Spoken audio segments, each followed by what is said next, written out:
नमस्कार दोस्तों, स्वागत है आपका हमारे चैनल में। दोस्तों, माननीय सर्वोच्च न्यायालय में तमिलनाडु सरकार के द्वारा टेट के मामले में रिव्यू पिटीशन फाइल कर दी गई है। आप काफ़ी ज़्यादा प्रोमिनेंट पेपरों में देख सकते हैं, रिव्यू पिटीशन फाइल कर दिया गया है। यहाँ पे तमिलनाडु सरकार ने कंसर्न उठाया है कि बहुत सारे जब टीचर एक साथ बाहर होंगे तो यहाँ पे जो बच्चे हैं, उनके मौलिक अधिकारों का उल्लंघन होगा। आर्टिकल जो 21 है, उनको जो शिक्षा का अधिकार देता है, वही शिक्षा का अधिकार उनसे छीन लिया जाएगा। इस तरीके के काफ़ी कंसर्न यहाँ पे तमिलनाडु सरकार ने उठाए हैं, उसके बारे में हम बात करेंगे। साथ ही साथ जो अभी तक अपडेट आई है, उन सभी चीज़ों को हम यहाँ पे देखेंगे कि क्या कुछ अब माननीय सर्वोच्च न्यायालय में डेवलपमेंट हो रहा है। इसके साथ ही जो एक लोग गए हैं माननीय सर्वोच्च न्यायालय में, उन्होंने कहा है कि टेट को अनिवार्य रहने देना चाहिए, नहीं तो अगर टेट अनिवार्य नहीं रहेगा तो बच्चों के मौलिक अधिकार का उल्लंघन होगा। उस केस के बारे में भी हम देखेंगे। तो चलिए वीडियो को शुरू करते हैं। सबसे पहले हम देखते हैं, आप यहाँ पे देख सकते हैं लिखा है कि TET mandate shouldn't apply to teachers appointed before 2010। Tamil Nadu जो गवर्नमेंट है उसने अपनी पुनर्विचार याचिका में माननीय सर्वोच्च न्यायालय से कहा है कि जो भी टीचर 2010 के पहले अपॉइंट हुए हैं उनको पूरे तरीके से टेट से मुक्त रखा जाए। और इसी को लेकर यहाँ पे दो तमिलनाडु सरकार है उसने केस को फाइल किया है। आप यहाँ पे देख सकते हैं द हिंदू का भी ये जो पेपर कटिंग है कि Tamil Nadu seeks review of Supreme Court judgment directing teachers to qualify for TET और क्विट सर्विस।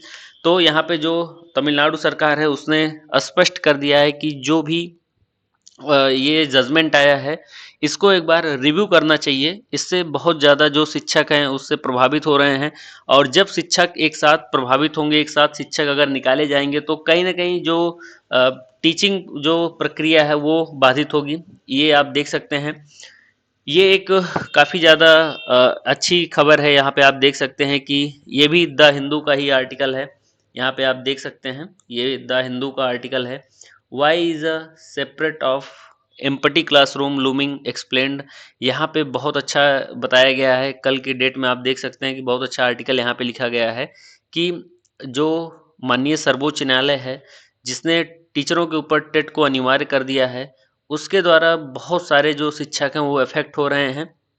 और तमिलनाडु सरकार ने यहाँ पे रिव्यू किया है और उन्होंने आर्टिकल 21 जो ये है उसी का हवाला देते हुए कहा है कि जो भी ये बच्चे हैं इनको पढ़ाने के लिए शिक्षक पर्याप्त बचेंगे नहीं अगर इस जो जजमेंट है इसको जो 2010 के पहले टीचर हैं इन पर लागू किया जाएगा।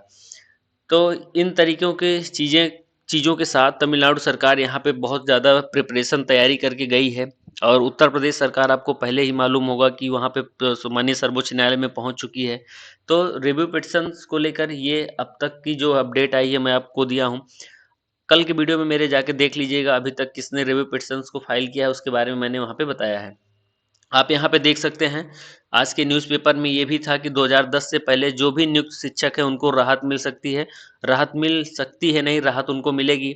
यहाँ पे आप देखिए तो वही चीज़ें जो आगे यहाँ पे जो तमिलनाडु सरकार द्वारा उठाया गया है वही चीज़ें यहाँ पे बताई गई हैं कि आर्टिकल जो 23(1) है केवल भविष्य की नियुक्तियों से संबंधित। अच्छा, एक चीज़ और है, जो आर्टिकल 23 है आरटी एक्ट का, उसकी जो 23 जो यहाँ पे है धारा, उसकी जो उपधारा 1 है उसमें कहा गया कि केवल भविष्य की नियुक्तियों से संबंधित है, इसलिए पुराने शिक्षकों पर नई योग्यता थोपना कानूनी रूप से अनुचित है। राज्य सरकार ने अपनी याचिका में चिंता व्यक्त किया कि तमिलनाडु में 3,90,458 शिक्षक सरकारी जो शिक्षक हैं उन्होंने अभी तक टीटी पास नहीं किया है। यदि सुप्रीम कोर्ट का यह आदेश पुराने शिक्षकों पर भी लागू होता है तो लाखों शिक्षकों की सेवाएं खतरे में पड़ सकती हैं। इससे लाखों विद्यार्थियों की पढ़ाई यहाँ पे बाधित होगी और पूरी शिक्षा व्यवस्था में अस्थिरता आ सकती है, विशेषकर ग्रामीण और पिछड़े इलाकों में। तो आपको भी पता होगा कि सरकारी इस विद्यालयों में अमूमन जो बच्चे आते हैं वो ग्रामीण होते हैं, पिछड़े होते हैं, दलित बच्चे होते हैं। इसके साथ ही साथ अल्पसंख्यकों के भी बच्चे हैं। तो यहाँ पे काफ़ी सारे जो आर्टिकल्स हैं मौलिक अधिकार से रिलेटेड वो यहाँ पे उल्लंघन होंगे अगर एक साथ इतने शिक्षकों को बाहर किया जाएगा।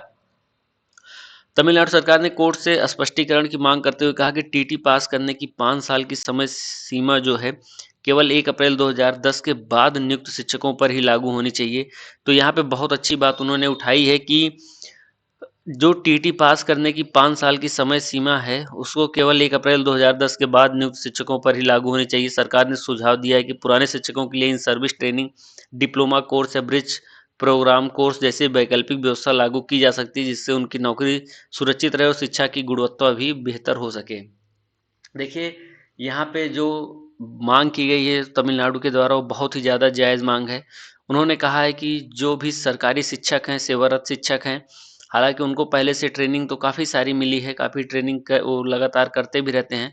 लेकिन अगर आपको आवश्यकता लग रही है तो उनको कोई न कोई एक ब्रिज कोर्स तरीके का या ट्रेनिंग जो है वैकल्पिक व्यवस्था बनाई जाए और उनको फिर जो है बाहर नहीं किया जाए, टेट के ऊपर उनका जो है टेट जो है बोझ के रूप में उनके ऊपर न लादा जाए। ये मामला हुआ जो शिक्षकों से रिलेटेड है, शिक्षकों के हित में है और शिक्षकों के पक्ष में ये झुकाव है। वहीं एक केस कल हुआ है जिसमें आप देख सकते हैं कि टीईटी से छूट देना बच्चों के योग्य शिक्षकों से शिक्षा पाने के अधिकार का यहाँ पे उल्लंघन बताया गया है। ये कौन माननीय महोदय हैं, इनके बारे में आइए देख लेते हैं। यहाँ पे अल्पसंख्यक स्कूलों में आरटीई जो शिक्षा का अधिकार है उसके दायरे से बाहर रखना और शिक्षकों को टीटी से छूट देना बच्चों के योग्य शिक्षक को यहाँ पे बताया गया है कि यहाँ पे उल्लंघन माना जाएगा।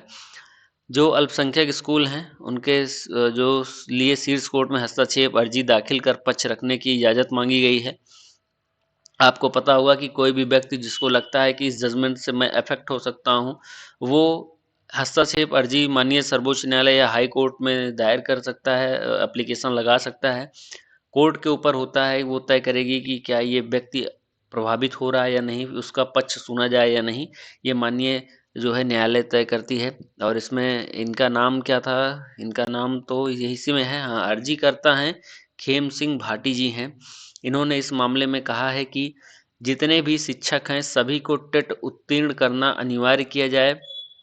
ऐसा अगर नहीं किया जाता है तो आरटी एक्ट का उल्लंघन होगा, जिससे जो है जो शिक्षा का स्तर है उसमें काफ़ी ज़्यादा गिरावट आएगी। इस तरीके की बात यहाँ पे इन्होंने कहा है। हालांकि माननीय सर्वोच्च न्यायालय के ऊपर है कि यहाँ पे क्या कुछ अभी होता है। आपको भी जैसा कि मालूम होगा कि जो अल्पसंख्यक का मामला था, उस अल्पसंख्यक के मामले में माननीय सर्वोच्च न्यायालय की जो 2 जजों की बेंच थी, उन्होंने इसको सीनियर जज के या फिर बड़ी बेंच को यहाँ पे मामला भेज दिया था। उसी को लेकर यहाँ पे एक जो है अर्जी दाखिल की गई है, जिस पर यहाँ पे सुनवाई होना अभी बाकी है। तो ये अब तक का पूरा मामला है। तो अगर मैं सार की बात करूं, देखिए आधे से ज़्यादा जो राज्य हैं वो बिल्कुल शिक्षकों के फेवर में हैं। केंद्र सरकार को यहाँ पे फेवर में लाने की बात की जा रही है। विभिन्न पॉलिटिकल पार्टी के बहुत अच्छा लग रहा है देख के कि विभिन्न जो पॉलिटिकल पार्टीज़ हैं उनके एमपी एमएलएज लगातार प्रेस कॉन्फ्रेंस करके यहाँ पे शिक्षकों के हित में आवाज़ उठा रहे हैं और मांग कर रहे हैं माननीय प्रधानमंत्री जी से, माननीय शिक्षा मंत्री जी से कि जो एनसीटी की गाइडलाइनें हैं उसमें कहीं ना कहीं थोड़ा सा शिथिलता बरती जाए और जो शिक्षक हैं उनको यहाँ पे राहत प्रदान की जाए। तो ये अब तक का पूरा अपडेट मैंने आपको दिया है। जैसे ही कोई नई अपडेट आती है, नई अपडेट के साथ मैं आपके साथ जुड़ जाऊंगा। अगर चैनल पे पहली बार जुड़ रहे हैं तो प्लीज़ चैनल को सब्सक्राइब करिएगा। वीडियो कैसी लगी है आप लोग कमेंट में बताइएगा और वीडियो पसंद आई हो तो लाइक ज़रूर करिएगा।